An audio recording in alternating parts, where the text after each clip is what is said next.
Somewhere in the United States military, there was a general with top-secret clearance.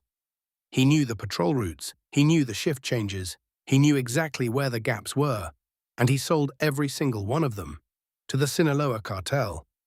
This case begins not on a battlefield, but inside a secure briefing room. A room where only the highest-ranked officers had access, where maps of Border Patrol corridors were printed, reviewed, and locked away, until they weren't. Federal investigators would later describe it as one of the most dangerous intelligence leaks in border security history, not because of what was taken, but because of who was taking it, and how long it went undetected. For over 2 years, classified information flowed out of one of America's most secure military installations.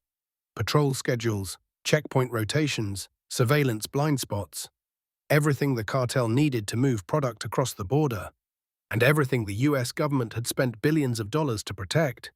Tonight on Case Classified, we follow the paper trail, the surveillance reports, the intercepts, the financial transfers, and the one piece of evidence that the general's lawyers couldn't explain away.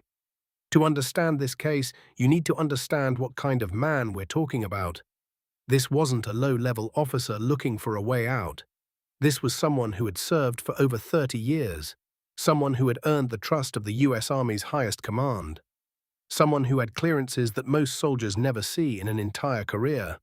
He had deployed overseas, he had served in combat zones, he had been decorated. By every measure, he was exactly the kind of officer the Army holds up as an example, and that's precisely what made him valuable to the Sinaloa Cartel. His assignment put him in direct oversight of border security infrastructure, the kind of intelligence that, in the wrong hands, is worth more than any single drug shipment. Because it doesn't just help one load get through, it restructures an entire operation. The cartel had been watching him for months before the first approach. They knew his financial situation, they knew about the debt. They knew about the pressure, they always do. There are individuals the cartel calls assets in waiting. People who have what they need, access, clearance, proximity to sensitive information, but who haven't yet crossed the line. The cartel doesn't rush these relationships, they build them. A shared acquaintance here, a social introduction there. By the time the explicit offer comes, it doesn't feel like a criminal proposition. It feels like a solution to a problem that's been keeping you awake at 3 in the morning. The Sinaloa Cartel is not a street gang. It is a multi-billion-dollar criminal organization with its own intelligence apparatus. They employ analysts, counter-surveillance teams, and financial experts who can move money across a dozen countries without leaving a traceable footprint. When they identify a target, someone with access, someone with leverage, they move methodically, patiently. The approach is always calculated, the offer is always structured, so that by the time the target realizes what they've agreed to, they're already in too deep to walk away. The first payment was relatively small, structured to look like a consulting fee. A wire transfer from a shell company in Mexico City to an account in Nevada, clean, unremarkable, the kind of transaction a forensic accountant might miss in a routine audit. But it wasn't a consulting fee, it was a test. The cartel wanted to see if he would take the money, and if he did, they owned him. He took the money. What followed was a systematic transfer of classified border security intelligence over a period of approximately 18 months. Patrol schedules, the exact windows when specific checkpoints were understaffed, the surveillance routes being actively monitored, and the ones that weren't. Information that, in the hands of an organization like the Sinaloa Cartel, was worth more than gold. DEA analysts would later estimate that the intelligence leaks directly enabled multiple successful cartel operations during that period, each crossing worth tens of millions of dollars in product. And with every successful shipment, the payments to the general got larger. The relationship deepened. And the way back, the possibility of simply stopping, disappeared entirely. The investigation began, as many do, with a tip. A confidential informant inside the cartel's financial network flagged an unusual pattern.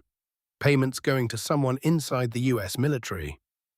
Someone with a rank that made the lead investigator pause before writing it down. The FBI doesn't move fast when the target is a senior military officer. They move carefully. Because if you tip your hand too early, If the target destroys evidence, flees, or warns the cartel, the case collapses. And someone with that level of clearance knows exactly how investigations work. He would have known the signs. What followed was a 14-month undercover operation. Phone intercepts authorized under federal surveillance statutes. Physical surveillance teams rotating on 8-hour shifts. Undercover agents placed in proximity to the general's professional and social circle. They built the case brick by brick. Financial records subpoenaed from 3 separate countries. Encrypted communications decoded by signals intelligence analysts. Shell company structures mapped by Treasury Department forensic accountants who spent months reconstructing exactly where the money went and how it got there. And then, the one piece of evidence that broke it open. A single encrypted message recovered from a cartel operative's seized phone during an unrelated drug bust in Arizona. A message that contained coordinates, patrol routes, a schedule, and a codename. Cross-referencing that codename against military personnel databases took 6 days. When the match came back, the lead investigator sat in silence for a long moment before anyone spoke. Because when the name came up, the rank, the clearance level, the access, it was worse than anyone in that room had expected. The arrest came without drama. No standoff, no chase. 2 agents, a parking lot, a man in uniform who had run out of options and had nothing left to say. This is the part of the story the news cycle doesn't cover, because after the arrest, the real intelligence work begins. Forensic accountants traced every dollar, 47 separate transactions across 11 accounts in 6 countries. Each one carefully structured to stay below federal reporting thresholds.